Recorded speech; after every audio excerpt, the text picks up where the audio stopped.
حضور کی شفاعت سے. اس دنیا میں جو بھی ملا حضور کی شفاعت سے. تو جو حضور کی شفاعت سے عمل کیے گئے، اب آخرت میں وہ عمل اگر ضائع ہو گئے تو حضور کیسے دیکھیں گے؟ وہاں بھی آ جائیں گے کہ اس نے جو بھی نیکیاں کی تھیں کم کی یا زیادہ، لیکن میری شفاعت کی وجہ سے، لہذا یہاں چھوٹ نیکیوں کو مت دیکھ، مجھے دیکھ. تو بندگان خدا عرض کر رہا تھا کہ حضور اکرم صلی اللہ تعالی علیہ وآلہ وصحبہ وسلم کی شفاعت جاری ہے. یہاں بھی ہمیں جو کچھ بھی مل رہا ہے وہ رسول اللہ کی شفاعت ہی کی وجہ سے ہے. رسول اللہ کا ہر پل شفیع ہے. رسول اللہ ہر آج شفاعت ہی کر رہے ہیں. شفاعت کی مختلف صورتیں ہیں، مختلف شکلیں ہیں. رسول اللہ صلی اللہ تعالی علیہ وآلہ وصحبہ وسلم شفاعت کر رہے ہیں. کس طرح؟ اللہ تبارک و تعالیٰ کی نعمتوں کو تقسیم کر رہے ہیں، اس کے وجود کو، اس کی انا کو، اس کے صفات کو، اس کے افعال کو، اس کے آثار کو امت میں تقسیم کر رہے ہیں. یہ حضور کی شفاعت ہے.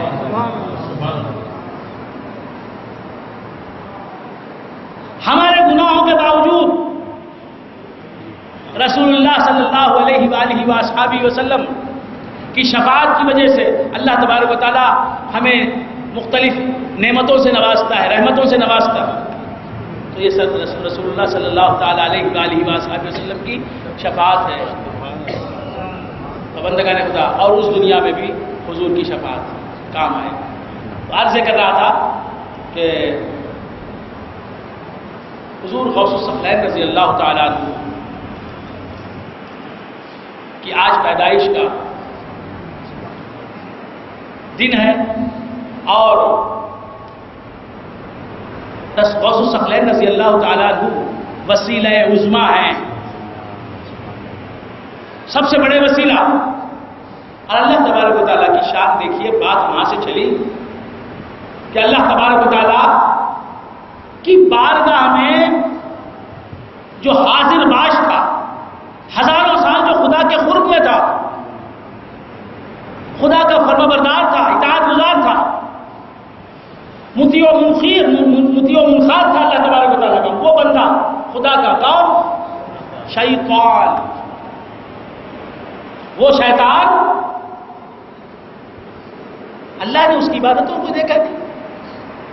یہ لوگ بولتے نا غوث اعظم وسیلہ نہیں ہے، خواجہ اعظم وسیلہ نہیں، کوئی شخصیت وسیلہ نہیں، کوئی ولی وسیلہ نہیں. وسیلہ ہے تو عمل ہے.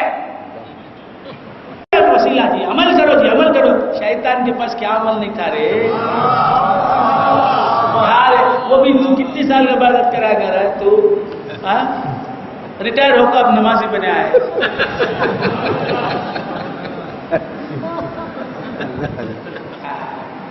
وہ بھی نماز بھی نہیں آتی، کیا کی کرے گا. بعض والے کو دیکھتے تو عطا اللہ کو دیکھتے تو نماز پڑھتا ہے.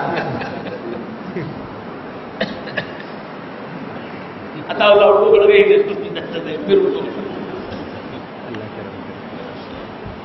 باجماعت نماز پڑھتے کائی کو پوچھا میں پر پابندی سے تو پڑھتے نا، کائی کو پڑھتے آسان ہو جاتا نا بھائی. لوگ ساتھ والا کیسا پڑھتا ہم اسے پڑھتے.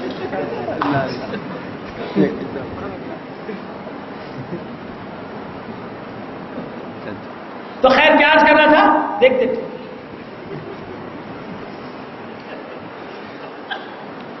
ادھر والا چلے گا ادھر پڑھ.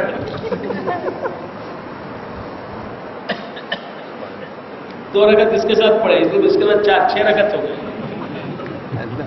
خیر تو کیا کرنا تھا بھول گئے آپ حضرات. نماز نماز کے فرائض معلوم نہیں، واجبات معلوم نہیں، سنن مؤکدہ معلوم نہیں، سنن غیر مؤکدہ معلوم نہیں، مستحبات معلوم نہیں، مسبوق کے احکام کیا، سابق کے احکام، لاحق کے احکام کیا، مسبوق لاحق کون ہے، مسافر کے احکام کیا ہے، سفر کب ہوتا ہے، کچھ بھی معلوم نہیں، مسائل فقہیہ نہیں معلوم. نماز پڑھ رہے ہیں، کیسا نماز پڑھے گی؟ نماز اس معلوم نہیں کیسا پڑھے گی؟ نماز کا طریقہ نہیں جانتے. نماز ہاؤ کیا نہیں پرفارم نماز.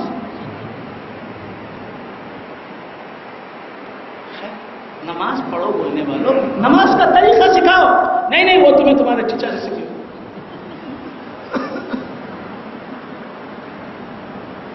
ماموں سے سیکھ لو، تمہارے خالہ سے سیکھ لو. خیر بندگان خدا عرض کر رہا تھا کہ اللہ تعالیٰ ہمیں سمجھنے کی توفیق عنایت فرمائے. کیا عرض کرنا ہو گیا بدر؟ جی عمل وسیلہ نہیں. ہاں شخصیت عمل کرو.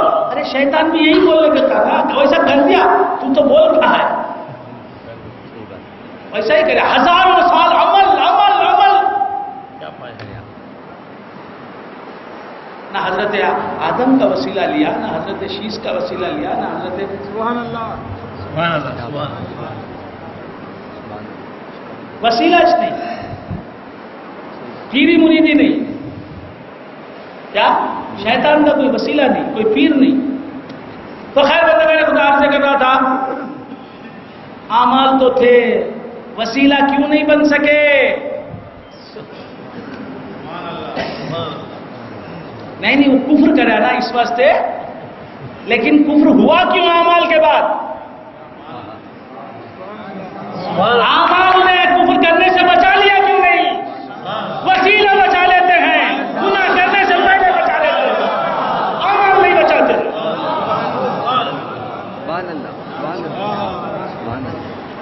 اسی لیے اللہ نے کہا یا ایھا الذین آمنو، اے ایمان والو، اتقوا اللہ، پہلے تقویٰ کرو. لیکن تقویٰ خالی تقویٰ رہے گا تو تم کافر بھی بن سکتے ہیں. تقویٰ تم کو آنے والے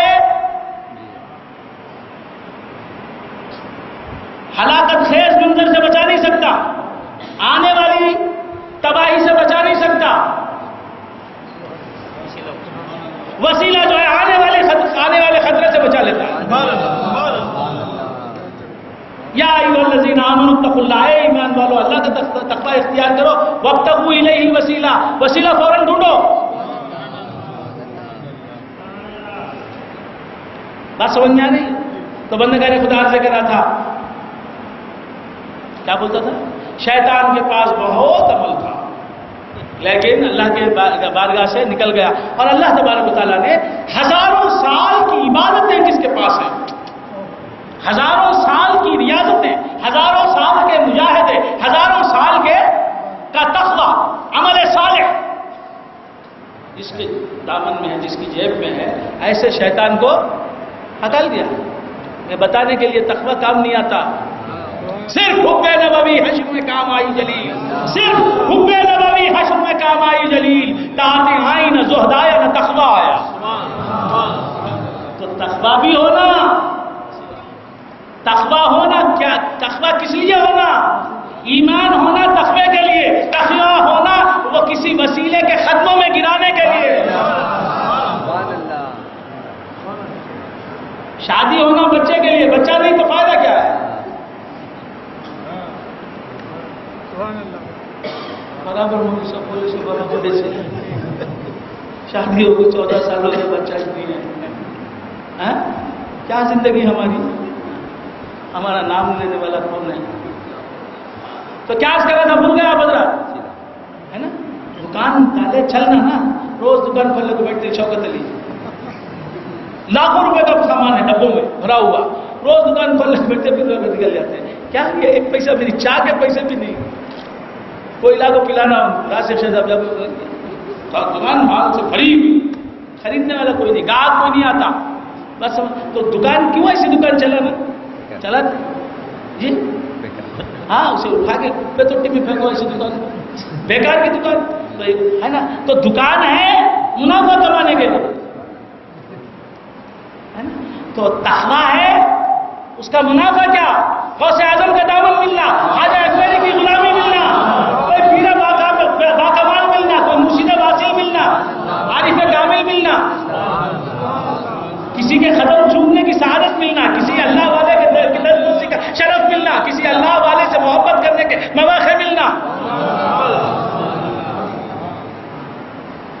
خیر بندگان خدا سے کر رہا تھا، اللہ کی بارگاہ میں جو حاضر تھا اسے 1 سیکنڈ میں کیا کرا؟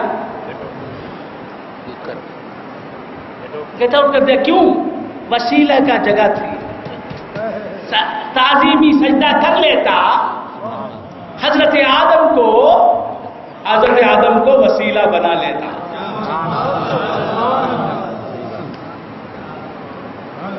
سمجھ؟ فرشتوں کے پاس بھی وسیلہ نہیں تھا. یا ایھا الذین آمنوا اتقوا اللہ کی منزل طے کر رہے تھے. جی کیا ہے سبحان اللہ؟ تو پھر خاموش. ہاں تو کیا بولتا تھا؟ بھول گیا بدرا. ایمان لائے، تقویٰ کر رہے تھے، عمل کر رہے تھے، لیکن وسیلہ نہیں ہے. کس کے پاس؟ فرشتے کے پاس وسیلہ نہیں. اب حضرت آدم کو بھیجا، ایک وسیلہ تم کو دے رہا ہوں. فَإِذَا سَمَّيْتُهُ وَنَفَخْتُ فِيهِ مِن رُّوحِي فَقَعُوا لَهُ سَاجِدِينَ. سب سجدہ کرو اس کا. سب جھک گئے. کیا مطلب ہے؟ اپنا منتخب بنا لیا. یہ بڑے ہم چھوٹے.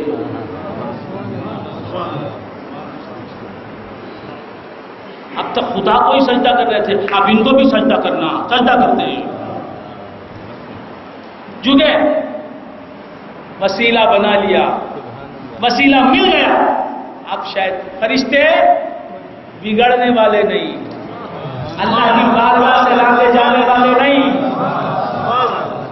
اب جبرائیل ہے، میکائیل ہے، اسرافیل ہے، اسرائیل ہے. سب کو ادب سے نام لینا. اب یہ فرشتوں کا استاد انہیں کون ہے؟ یہ شیطان. آج کے شیطان کیا ہی کچھ بھی نہیں اس کے سامنے. استاد علم بولتا، عمل بتاتا، کر کو بتاتا، ایسا کرنا، وہ کرنا، سب کرتا. کیا؟ وہ بھی زمین کے چپے چپے کو.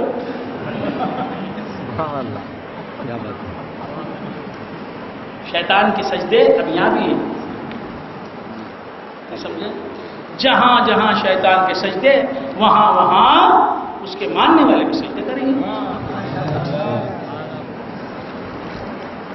روئے زمین پر کوئی ایسی جگہ نہیں جہاں اس نے ماتھا ٹیکا نہ ہو. کیا سوچ کو ٹیکا؟ میں اللہ کو سجدہ کرتا ہوں، میں بھی اللہ کی عبادت کرتا ہوں. خیر بندگان نے خدا کیا آج کرنا تھا؟ بھول گیا بدلا جی. وسیلہ ضروری. تو ہزاروں سال عبادت کرنے والے کو ہکال دیا. کوئی وسیلہ ہوتا تو روک لیتا. کوئی وسیلہ ہوتا، اگر وسیلہ ہوتا نا تو ہکالتا ہی نہیں اللہ کا. یہ ہکالنے کا لفظ میں استعمال کر رہا ہوں نا، ہکالنا. آپ میں کچھ اردو کا حضرات ہوں گے وہ بولیں گے ہکالنے کا لفظ استعمال کر رہے ہیں. یاد رکھو میں کبھی زبان پر ظلم نہیں کرتا. ہکالنا پرانی کتابوں میں لکھا ہوا ہے. ہکالنا شمالی ہند کے معتبر اعلیٰ حضرت فاضل بریلوی علیہ رحمت و رضوان کے والد ماجد حضرت علی نقی علی خان صاحب رحمۃ اللہ علیہ، ان کی کتاب میں ہکالنے کا لفظ ہے. ہکال دیا. تو ایسا نہیں کہ یہ ہمارے مدراس میں اب بھی زندہ ہے، شمالی ہند میں متروک ہو گیا. خیر تو عرض کر رہا تھا، یہ نہ سمجھے کہ یہ ہکالنا بولتا نہیں. میں اردو کا خادم ہوں. اردو سب نے اسے دھکے مار کے نکال دیا ہے مدراسیوں نے اپنے گھروں سے، لیکن میں ابھی اسے سینے سے لگائے ہوں. بات سمجھ میں؟ اردو یہ میری محبوبہ. اردو کون ہے؟ میری. اور میں زندگی بھر اس کا ساتھ نہیں چھوڑ سکتا، اس سے محبت خطا نہیں کر سکتا، کرتا ہی رہوں گا. تو بندگان خدا سے کر رہا تھا، کیا عرض کر رہا تھا؟ بھول گیا مطلب. وسیلہ نہیں تھا. ہکال دیا اللہ تبارک و تعالیٰ نے اپنی بارگاہ سے. فخرج فإنک رجیم، نکل جا، تو رجیم ہے. وإن علیک لعنتی الی یوم الدین، قیامت تک تجھ پر لعنت بھیج دیا. اور حضور اکرم صلی اللہ علیہ وآلہ وآلہ وسلم کے اصحاب صفہ، حضور کے غریب صحابہ جو 24 گھنٹے رسول اللہ صلی اللہ علیہ وسلم کو گھیرے رہتے تھے، چاند کو جس طرح ستارے گھیرے رہتے. یہ صحابہ، یہ ابو ہریرہ، یہ صہیب، یہ بلال، یہ غریب صحابہ، نادار صحابہ، پہلے یہ نظر آتے بعد رسول اللہ نظر آتے. رسول اللہ کے در پر پڑے رہتے. 24 گھنٹے ان کے پاس کوئی دولت نہیں تھی، ثروت نہیں تھی، اقتدار نہیں تھا، حکومت نہیں تھی، بس حضور تھے ان کے، انہوں نے کمایا تھا رسول اللہ کو. بڑے ہوشیار تھے صحابہ، یہ بڑے تونگر تھے. دنیا انسانیت میں ان سے بڑا تونگر مجھے نظر نہیں آیا. جہاں رسول اللہ جاتے ہیں یہ غریب صحابہ ان کے ساتھ. رسول اللہ بھوکے ہیں تو یہ بھی بھوکے، رسول اللہ تناول کر رہے ہیں تو یہ بھی حضور کے ساتھ ساتھ ہیں. تو بندگان خدا کچھ رؤسائے قریش آئے، آ کے کہا کہ یہ غریب اور نادار لوگ آپ کے اطراف رہتے ہیں ہمیشہ، ہم قریش کے مالدار لوگ، تونگر لوگ، یہ آپ کے پاس رہیں گے اور ہم آپ کے پاس کیسے آ سکتے ہیں؟ فقیروں کے ساتھ، غریبوں کے ساتھ، ناداروں کے ساتھ ہم بیٹھنا نہیں چاہتے. ہم مالدار لوگ ہیں، ہمیں اللہ نے بہت کچھ دیا. آپ ان کو چلا دیجیے اپنے پاس، ہم آئیں گے، بیٹھیں گے، آپ سے گفتگو کریں گے، آپ کے مذہب کے بارے میں آپ سے علم حاصل کریں گے، جانیں گے، جانکاری حاصل کریں گے. پھر اس کے بعد اگر ہمارا ارادہ ہوا تو ہم داخل اسلام بھی ہو جائیں گے. یا کم سے کم جب ہم آپ کے پاس آئیں اور آپ کے ساتھ بیٹھیں تو اس وقت تو کم سے کم ان کو آپ اپنے قرب سے دور کر دیجئے، اپنی صحبت سے دور بھیج دیجئے. ہمارے جانے کے بعد انہیں اپنے پاس بلا لیجئے. یہ انہوں نے ایک شرط رکھی کہ غریبوں کے ساتھ ہم نہیں بیٹھنا چاہتے، ہم مالدار لوگ ہیں، تونگر لوگ. حضور اکرم صلی اللہ تعالی علیہ وآلہ وصحبہ وسلم نے حضور پر وحی نازل ہو گئی، وَلَا تَطْرُدِ الَّذِينَ يَدْعُونَ رَبَّهُمْ بِالْغَدَاةِ وَالْعَشِيِّ. اے مصطفیٰ، ان فقیر صحابہ کو جو 24 گھنٹے اپنے رب کو پکارتے رہتے ہیں، اپنے قرب سے دور مت کیجئے. تو رسول اللہ کے قرب میں جو آ گیا، اللہ کہتا ہے کہ اس سے اپنے خود سے مت، اللہ سفارش کر رہا ہے.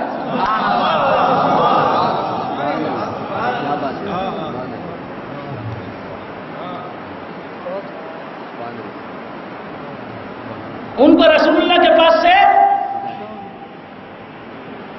دور کرنا نہیں چاہتا خدا. کیوں؟ کہ رسول اللہ کی صحبت رسول اللہ کی صحبت نہیں، خدا کی صحبت ہے.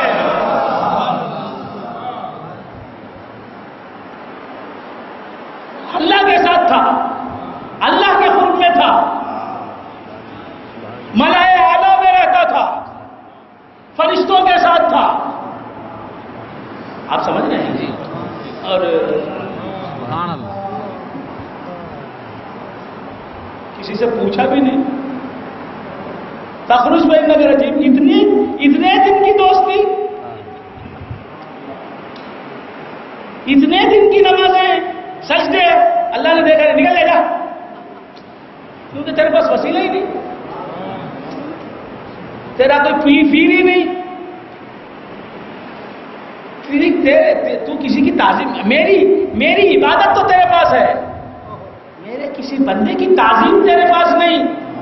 مجھے ایسا دل نہیں چاہیے، نکل جا.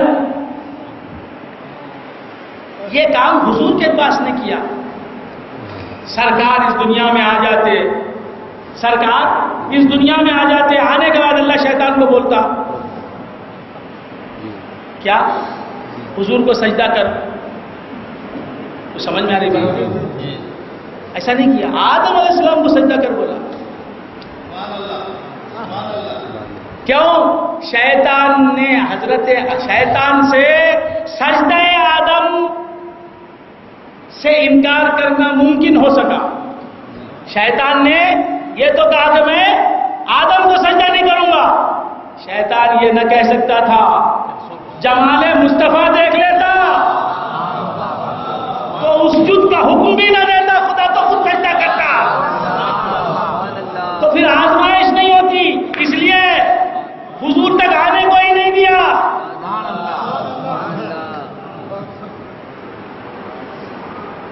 آپ سمجھ گئے؟ وہیں روک دیا.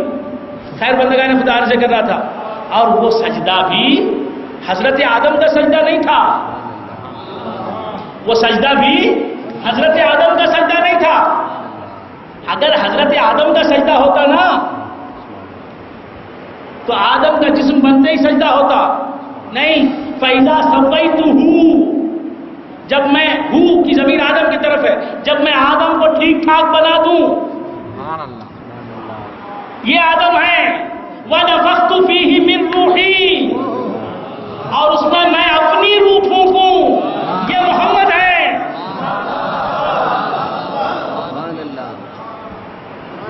فَقَعُوا لَهُ سَاجِدِينَ، آدم کا جسم بن جائے،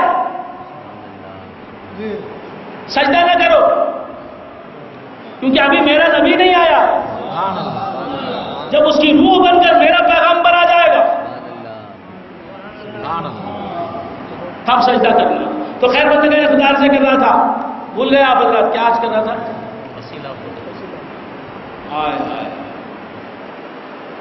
حضرت آدم علیہ السلام کی بات ہوئی تو حضور کے پاس رہنے والے صحابہ سے کہہ رہا ہے کہ آپ نہ ہٹائیں، نہ ہانکیں ان لوگوں کو، یہ لوگ اپنے رب کو یاد کرتے ہیں، کسے یاد کرتے پکارتے ہیں، کسے دیکھتے مصطفیٰ کو ہیں، پکارتے خدا کو ہیں۔ یدعون ربهم بالغداۃ والعشی، رات میں دن میں اپنے رب کو پکارتے ہیں، یریدون وجہہ، وہ چاہتے ہیں ان کے رب کا چہرہ۔ اے مصطفیٰ، یہ غریب صحابہ جو آپ کے گردا گرد رہتے ہیں، یہ 24 گھنٹے اپنے رب کو پکارتے ہیں، اور یہ چاہتے کیا ہیں؟ اپنے رب کا جمال دیکھنا۔ وہ جمال تمہارے چہرے کے آئینے میں انہیں ملا ہے، ان کو مت ہانکو، میں تم کو دیکھ کے جیتا ہوں ایک زمانے سے، مجھے نہ دور کرو اپنے آستانے سے۔ اور یہ صحابہ یہ تم کو دیکھ کے جیتے ہیں ایک زمانے سے، انہیں نہ دور کرو اپنے آستانے سے۔ معلوم ہوا یہ ہوا کہ حضور کے پاس جو آ گیا، اللہ حضور کو کہتا ہے کہ مصطفیٰ تم بھی نہ چاہو تھا، وہ تم چاہو ہکالنا، میں نہیں چاہتا،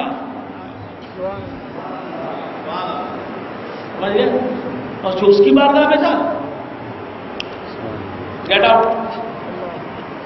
تو خیر بندگان خدا، بہت لمبا قصہ ہوا، بہت باتیں ہوئی رضی اللہ تعالیٰ عنہ کے مناقب۔ آج کی رات سرکار غوث الثقلین رضی اللہ تعالیٰ عنہ قصبہ جیلان میں پیدا ہوئے۔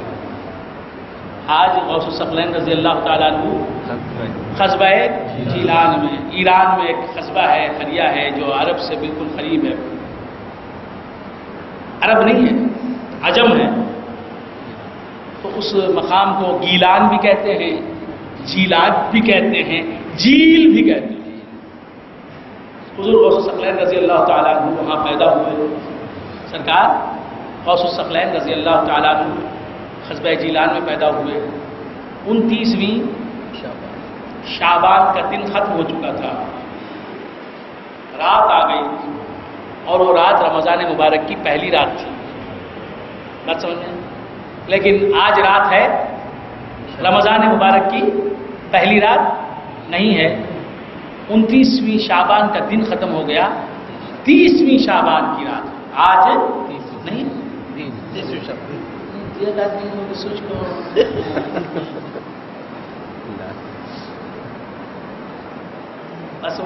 تو سر حضور غوث الثقلین رضی اللہ تعالیٰ عنہ جیلان میں پیدا ہوئے۔ رسول اللہ صلی اللہ تعالیٰ علیہ وآلہ وآصحابہ وسلم کہ ہر دور میں مظاہر پیدا ہوتے رہے، ہر نبی رسول اقدس صلی اللہ تعالیٰ علیہ وآلہ وآصحابہ وسلم کا مظہر تھا۔ حضور کے ظہور کے بغیر انسانیت خراج نہیں پا سکتی، سرکار مدینہ صلی اللہ تعالیٰ علیہ وآلہ وآصحابہ وسلم کی تجلی کو دیکھے بغیر انسانیت خراج نہیں پا سکتی، چین نہیں پا سکتی، اس لیے اللہ تبارک و تعالیٰ نے پیغمبروں کا سلسلہ بھیجا۔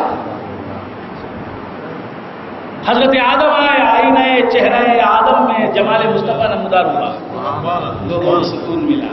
حضرت شیش آئے، آئینہ جمال شیش میں جمال مصطفیٰ کا عکس نظر آیا، لوگوں کو سکون ملا۔ پھر حضرت ادریس آئے، محمد نما بن کے آئے، حضور کا جلوہ دکھایا۔ پھر حضرت نوح علیہ السلام آئے، آپ نے جلوہ دکھایا۔ ہر پیغمبر آتا گیا اور رسول اللہ صلی اللہ تعالیٰ علیہ وآلہ وآصحابہ وسلم کے جلووں کی ترجمانی کرتا گیا۔ رسول اللہ صلی اللہ تعالیٰ علیہ وآلہ وآصحابہ وسلم کے تجلیات اس کے چہرے میں نظر آتے رہے۔ یہ حضور کی کرشمہ سازی تھی، یہ جمال مصطفیٰ کی، یہ نور مصطفیٰ کی جلوہ گری تھی، جو حضرت آدم کی طرف انسانیت کھینچی، حضرت شیش کی طرف انسانیت کھینچی، حضرت ادریس کی طرف انسانیت کھینچی، حضرت نوح کی طرف انسانیت کھینچی، حضرت ابراہیم کو دیکھ کے انسانیت ان کی طرف بڑھی۔ بات سمجھ میں آئی؟ یہ سب پیغمبر آتے رہے، حضور کو دکھاتے رہے، اب خدا کو دکھانا باقی رہ گیا۔ حضور آئے اور آ کے اعلان فرمایا، من رعانی فقد رعا الحق۔ عبادت کا مقصد کیا؟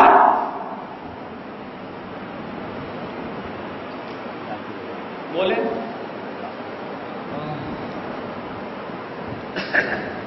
آپ کی زندگی کا مقصد عبادت ہے۔ وما خلقت الجن والانس الا ليعبدون۔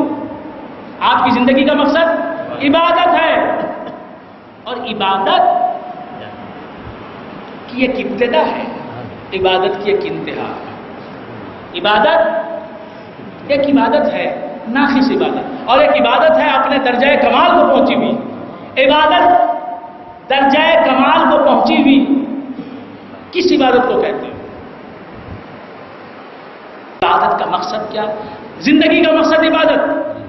ہمیں یہ زندگی ملی ہے، زندگی مقصود بہرے بندگی، زندگی آمد برائے بندگی، زندگی بے بندگی شرمندگی۔ عبادت، زندگی، لائف، یہ جیون کس لیے ملا ہے؟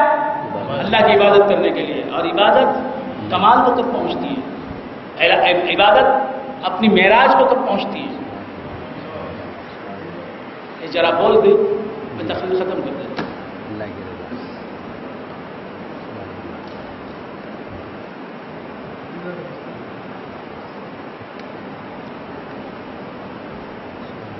حضور اکرم صلی اللہ تعالی علیہ وآلہ وآصحابہ وسلم نے فرمایا، ان تعبد اللہ کأنک تراہ فإن لم تکن تراہ فإنہ یراک۔ عبادت ایسی کر گویا کہ تو عبادت میں اللہ کو دیکھ رہا ہے۔ خدا کا شہود کرتے ہوئے خدا کی عبادت کرنا۔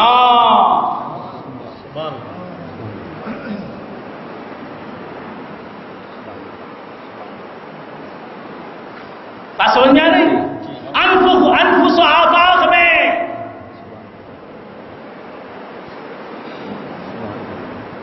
خدا کی تجلیات کا مطالعہ کرتے ہوئے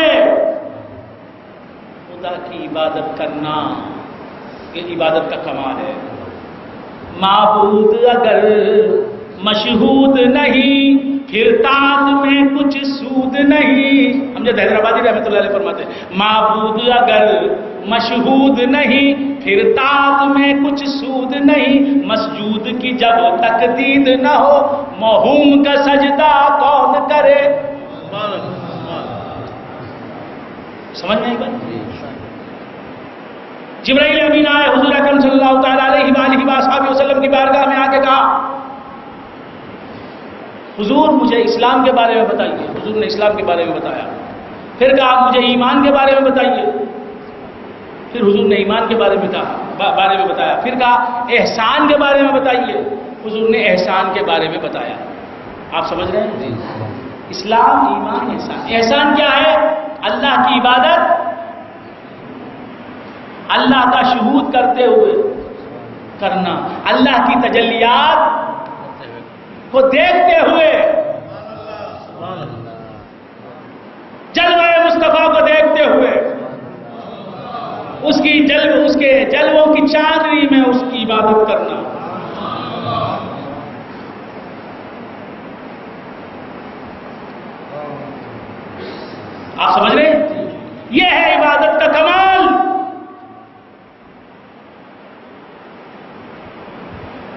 اسلام ایمان احسان کی تعلیم دی جبرائیل کو حضور نے. اس کے بعد اب چوتھا سوال نہیں کیا دین کے بارے میں. کس نے؟ جبرائیل نے. اب یہ پوچھا کہ قیامت کب آئے گی؟ تو معلوم یہ ہوا اس دنیا میں آپ آئے ہیں اور قیامت آئی نہیں ہے اب تک. تو کچھ کرنے کے لیے کیا؟ اسلام ایمان احسان پر عمل کرنے کے لیے. مکمل ہو گیا عمل تو آپ قیامت کے لیے آپ ایلیجیبل ہو گئے. قیامت کے لیے آپ تیار ہو جائیے.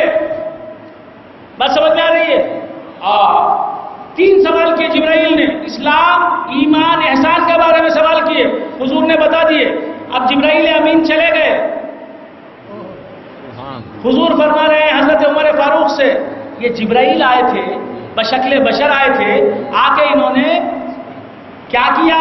تم کو تمہارا دین سکھایا. تو معلوم یہ ہوا دین کی ابتدا اسلام ہے اور انتہا احسان ہے. تو معلوم یہ ہوا کہ اللہ کی عبادت اللہ کے جلووں کو دیکھ کر کرنا, اللہ کی تجلیات کو دیکھ کر کرنا یہ عبادت کی تکمیل ہے. سمجھ میں آ گئی؟ تو بندگان خدا ہر دور میں رسول اللہ صلی اللہ علیہ وآلہ وآلہ وسلم کے مظاہر آتے رہے. ان میں رسول اللہ کا جلوہ نظر آتا رہا, اور رسول اللہ کا جلوہ دیکھنا خدا کا جلوہ دیکھنا.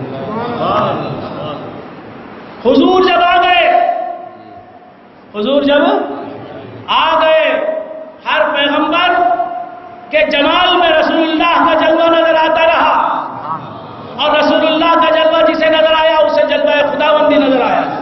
اس طرح سلسلہ چلتا رہا. خود اب حضور آ گئے, آ کے اعلان کر دیا من رآنی فقد رأى الحق, جس نے مجھے دیکھا اس نے خدا کو دیکھا.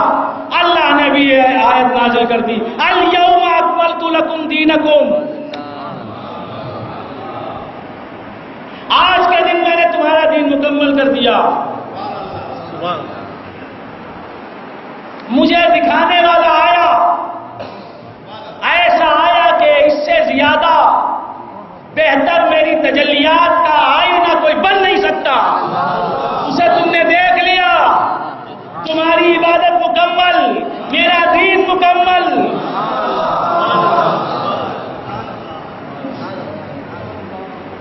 تو ہر دور میں رسول اللہ کا جلوہ. حضور کے آنے سے پہلے بہت غور سے سنیں, حضور کے مظاہر بن کے آتے تھے صرف پیغمبر. حضور کے آنے کے بعد وہ کام امت کے علماء اعلام نے سنبھال لیا. رسول نمائی کا کام صحابہ نے سنبھال لیا, تابعین نے سنبھال لیا, تابع تابعین نے سنبھال لیا.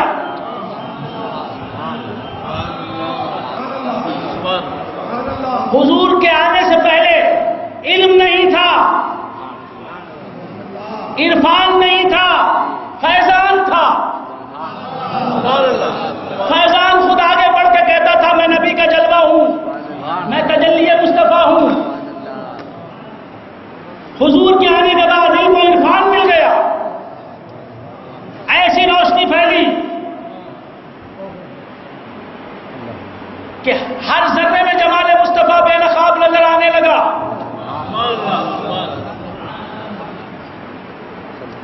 تو بندگان خدا, انبیاء کا کام رسول کو دکھانا, رسول کے جلووں کو دکھانا.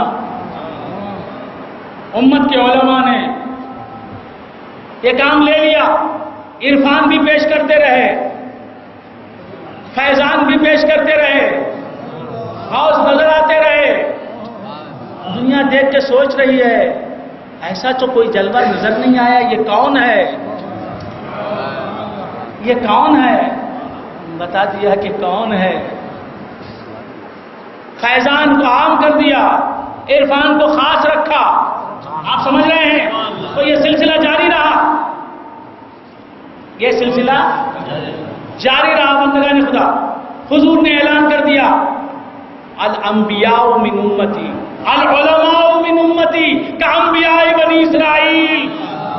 سب سے زیادہ جس قوم میں انبیاء پیدا ہوئے وہ بنی اسرائیل کی قوم. سب سے کثرت میں، سب قوموں سے زیادہ کثرت کے ساتھ جس قوم میں بنی اسرائیل، جس قوم میں انبیاء پیدا ہوئے وہ قوم بنی اسرائیل. اللہ کے حبیب نے فرمایا اب انبیاء کا سلسلہ نہیں، ان سے زیادہ تعداد میں اولیاء آئیں گے. مجھے دیکھنے کے لیے گھبرانا نہیں. الا ان اولیاء اللہ لا خوف علیہم ولا هم يحزنون. اللہ والے کون ہوتے ہیں؟ مصطفیٰ کا جمال دیکھنے والے. ان کو خوف بھی نہیں ہوتا.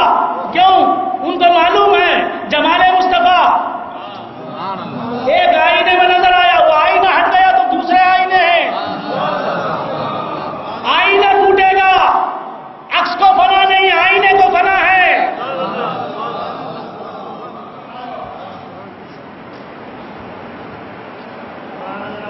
اللہ اکبر.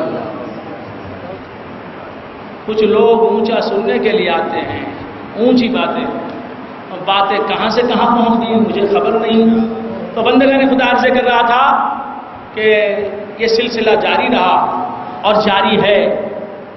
ہر نبی آیا حضور کو دکھانے کے لیے اور حضور کے جمال میں خدا کو دکھانے کے لیے. اب ہر ولی آ رہا. بات سمجھ میں؟ حضرت عیسیٰ نے مردوں کو زندہ کیا، اوس نے مردوں کو زندہ کیا. آپ سمجھ لیں؟ یہ سلسلہ جاری ہے. پیغمبروں کا جلوہ، پیغمبروں کا کام امت کے علماء، امت کے صوفیاء انجام دے رہے ہیں. بس سمجھ میں؟ اب پیغمبروں میں جو مصطفیٰ کا مقام ہے، جو انفرادیت ہے، کہ ایسا کوئی پیغمبر نہیں. حضور کی امت کے اولیاء میں صحابہ، تابعین، تابعین کے بعد اولیاء کا دور شروع ہوا. اولیاء امت میں جس طرح انبیاء کی صف میں محمد جیسا کوئی نہیں صلی اللہ علیہ وسلم، اس طرح صف اولیاء میں خاص کے جیسا کوئی نہیں. تجلی نور قدم غوث اعظم، تجلی نور خدم غوث اعظم، تجلی نور خدم غوث اعظم، تجلی نور خدم غوث اعظم محمد بشان عتم غوث اعظم، محمد بشان عتم غوث اعظم، تجلی نور خدم غوث اعظم محمد بشان عتم غوث اعظم. کبھی زحمت یہ قدم غوث اعظم، کبھی زحمت یہ قدم غوث اعظم، چاہتا ہوں کرم غوث اعظم، چاہتا ہوں کرم غوث اعظم محمد بشان عتم غوث اعظم. اب اس مقام سے غوث الثقلین رضی اللہ تعالیٰ عنہ، اب تقریر ختم کر رہا ہوں. حضور غوث الثقلین رضی اللہ تعالیٰ عنہ